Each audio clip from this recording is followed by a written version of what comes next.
La séance est reprise.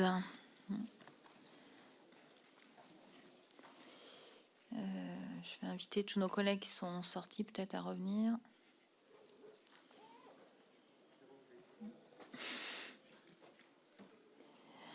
Alors, pour cette seconde partie, nous allons commencer avec un propos introductif de Madame la ministre déléguée chargée de l'enfance, de la jeunesse et des familles, Madame Sarah El Haïry, et je vous passe la parole. Merci beaucoup, Madame la Présidente, Messieurs les députés.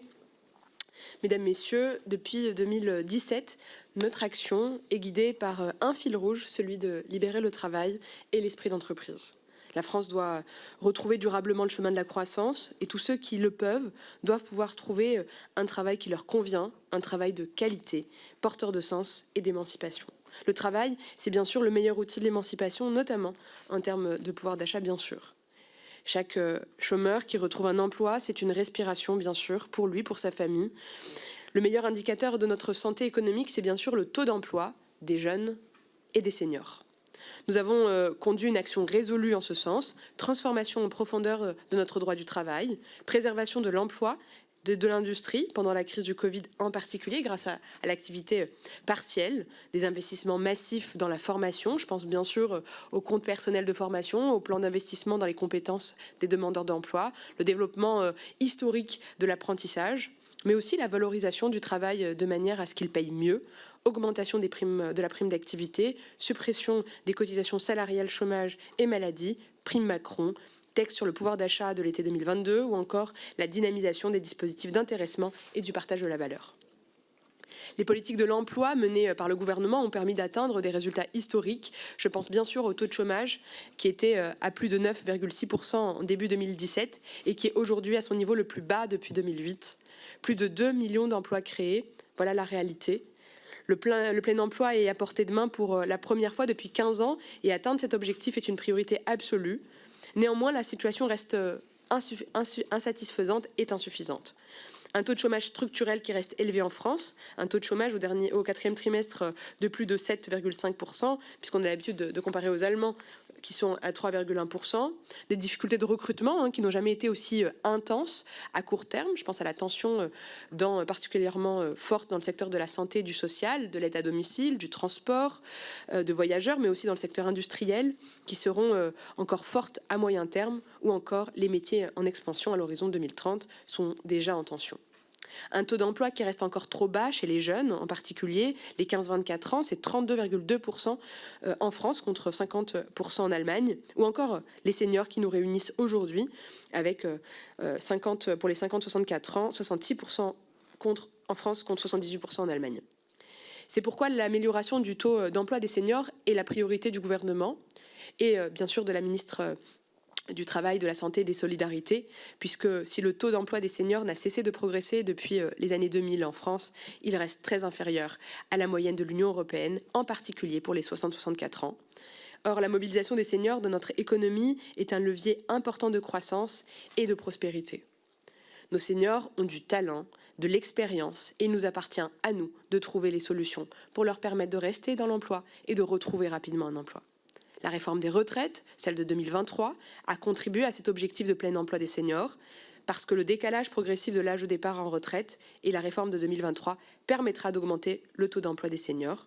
L'étude d'impact de la réforme estimait ainsi que 310 000 serait le nombre d'emplois créés. Ce sont autant de personnes qui, par leur expérience et leur talent, dont je parlais juste il y a quelques instants, contribueront au bon fonctionnement de notre économie. Les mesures d'accompagnement de la réforme des retraites permettent aussi de mieux adapter les conditions de travail des seniors. Je pense bien sûr à la retraite progressive qui a été étendue à la fonction publique, à son recours par les salariés a été facilité. C'est un bon moyen pour les seniors de préparer leur départ en retraite en réduisant leur durée de travail. Le cumul emploi-retraite est désormais aussi créateur de droits. Dès lors que la retraite est liquidée à taux plein, cela permet aux seniors de choisir la façon dont ils entendent organiser leur temps entre travail et retraite. La prévention de l'usure professionnelle a été renforcée avec la création du fonds d'indemnisation et de prévention de l'usure professionnelle qui est doté de 1 milliard d'euros sur les 5 ans. L'harmonisation des règles sociales, des indemnités de rupture conventionnelle et après l'âge d'ouverture des retraites a mis fin à une incitation pour les entreprises de se séparer de leurs seniors avant l'âge de départ en retraite. Pour atteindre le plein emploi des seniors, il faudra donc toutefois aller plus loin et travailler tout particulièrement sur le maintien dans l'emploi des seniors avec, c'est vrai, puisque ça a été établi qu'après la perte d'un emploi, les seniors peinent peinent plus durement à réintégrer le marché du travail et se retrouvent plus souvent dans un chômage de longue durée.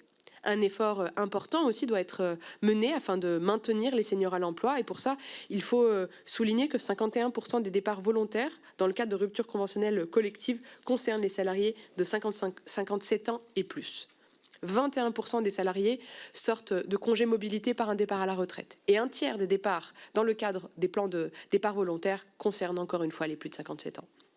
Le renforcement de l'accès des seniors à la formation, avec des stéréotypes encore beaucoup trop persistants, ont pour conséquence que les seniors ont moins souvent ou sont moins souvent orientés vers la formation. Et parmi les salariés qui ont mobilisé le projet de transition professionnelle, la part des seniors de plus de 50 ans représente à peine 10%. Pourtant, la formation augmente significativement les chances, bien sûr des seniors, mais pas que, de retrouver un emploi. Le fait de favoriser l'insertion des seniors sur le marché du travail lorsqu'ils sont privés de l'emploi, c'est la prévention d'abord de l'usure professionnelle, ce qui suppose de travailler sur les transitions professionnelles, transition indispensable pour rendre aux aspirations des personnes, évidemment, d'évoluer vers un nouveau métier, mais aussi de préparer une deuxième ou une troisième partie de carrière dans des conditions bien compatibles avec son état de santé, son état de fatigue, et pour réagir aux mutations économiques qui peuvent entraîner le déclin de certaines activités, préparer les compétences nécessaires aux métiers qui sont en tension ou encore qui sont d'avenir, notamment dans le cadre des transitions numériques et climatiques. Pour conclure, il y a bien sûr la lutte contre les stéréotypes qui minent encore beaucoup trop notre pays, la discrimination liée à l'âge et assurer la transparence sur les pratiques via, par exemple, la création d'un outil d'autodiagnostic. Mesdames, Messieurs les députés, les partenaires sociaux aujourd'hui négocient sur ces questions. Ils doivent conclure leurs négociations lundi prochain et le gouvernement appelle bien sûr de ses vœux une issue positive de cette négociation qui lui permettra de revenir devant vous avec un projet de loi. Je vous remercie. Merci, Madame la Ministre. La parole est à Monsieur Olivier Servat